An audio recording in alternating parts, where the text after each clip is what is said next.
விவான்னு பார்த்தீங்கன்னா, ரக்ஷித்துக்கிட்ட நானும் வரேன்னு சொன்னா, ரக்ஷித் பார்த்தீங்கன்னா, அதெல்லாம் ஒண்ணும் தேவையில்ல அப்படின்னு சொல்லுவாங்க. ஆனா நம்ம விவான்னு பார்த்தீங்கன்னா, நீங்க தனியா போனா அம்மா சந்தேகப்பட மாட்டாங்களா?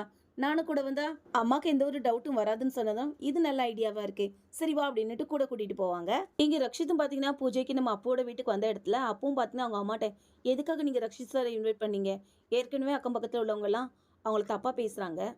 அப்பா நீங்களாவது சொல்லி அம்மாவுக்கு புரிய வச்சிருக்க வேண்டாமா? அப்படின்னுட்டு அவங்க அப்பா கிட்ட சொல்லிக்கிட்டு இருக்கையும், உடனே நம்ம ரக்ஷித்தும் பார்த்தீங்கன்னா, நான் இருக்கிறதுல உங்களுக்கு ஏதாவது பிரச்சனை இருக்குன்னா நான் கிளம்புறேன் அப்படின்னு சொல்லியும், அப்பவும் பார்த்தீங்கன்னா, அப்படிலாம் ஒண்ணும் இல்ல அப்படின்னு சொன்னதான், உடனே நான் இப்ப நிக்கவா இல்லன்னா போகவா வந்து உட்காருங்கன்னு சொல்லுவாங்க. அது மட்டும் இல்லாம அப்பவும் பார்த்தீங்கன்னா, ஒரு குடத்த தூக்க போகையும், ரக்ஷித்து பார்த்தீங்கன்னா ஹெல்ப் பண்றேன்னு போக, நம்ம அப்பவும் பார்த்தீங்கன்னா, ரக்ஷித்தோட குர்தாவை கிழிச்சிருவாங்க. அப்புறம் என்ன பண்ண நம்ம ரக்ஷித்தும் பார்த்தீங்கன்னா, நான் பேசாம வீட்டுக்கு போயிட்டு சேஞ்ச் பண்ணிட்டு வரேன்னு கிளம்ப போகையும், அக்கம் பக்கத்துல இருக்க எல்லாரும் பார்த்தீங்கன்னா வீட்டுக்குள்ள வந்தது தான். அப்பவும் பார்த்தீங்கன்னா, ரக்ஷிதா அவங்க ரூமுக்கு கூட்டிட்டு போயிருவாங்க.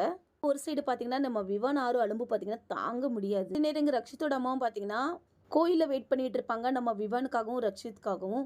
இதுல கேடி பெரியம்மா வேற வெயில் வேற ரொம்ப அடிக்குதே! நான் வேற இந்த வெயில்ல கருத்து போயிற போறேன்ட்டு அவங்களுக்கு அவங்க கவல. அது மட்டும் இல்லாம ரோகன் பார்த்தீங்கன்னா, ஃபங்ஷனுக்கு வந்த இடத்துல நம்ம ஆருவ விவான் கூட பார்த்துட்டு, "இவ என்ன பண்றா?" அப்படின்னு கேட்டா, நம்ம ஆரும் பார்த்தீங்கன்னா, "அம்மா தான் ஆஃபீஸ்ல உள்ளவங்க எல்லாருமே இன்வைட் பண்ணியிருக்காங்க. அதனால தான் விவானும் ரக்ஷித் சார் கூட வந்திருக்கான்னு சொல்லி சமாளிச்சுருவாங்க. இங்க நம்ம அப்பவும் பார்த்தீங்கன்னா, ரக்ஷித்தோட குர்தாவ தைக்கிறேன்னு சொல்லிட்டு, நம்ம ரக்ஷித் நெஞ்சிலேயே பார்த்தீங்கன்னா, ஊசி பட்டறையும், ரக்ஷித் பார்த்தீங்கன்னா, தப தபான்னு குதிக்க ஆரம்பிச்சுருவாங்க. என்ன கொல்லணும்னே முடிவு பண்ணிட்டியான்னு. உடனே அப்பவும் பார்த்தீங்கன்னா, "நீங்க கொஞ்ச நேரம் சும்மா இருக்கீங்களா? பேசாம ஃபர்ஸ்ட் உங்க ட்ரெஸ்ஸ கழட்டி குடுங்க.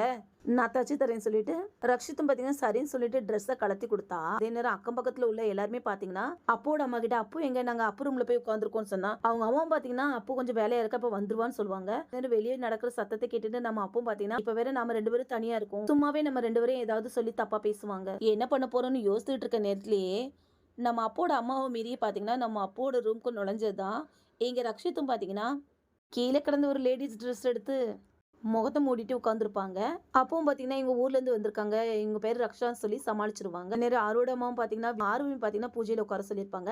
விவானும் பார்த்தீங்கன்னா, ஆருகிட்ட வந்து, "நீ என்ன பண்ணுவியோ தெரியாது. நீ ஏதாவது ஒரு பிளான் போட்டு நம்ம 2 பேரும் சேர்ந்து அபிஷேகம் பண்ற மாரி நீ பண்ணிருவேன்னு நான் நம்புறேன்" அப்படின்னு சொல்லிட்டு அங்கேருந்து கிளம்பியும், இதெல்லாம் பார்த்துட்டு நம்ம ரோகனும் நம்ம ஆரு மேல டவுட் பட ஆரம்பிச்சுருவாங்க.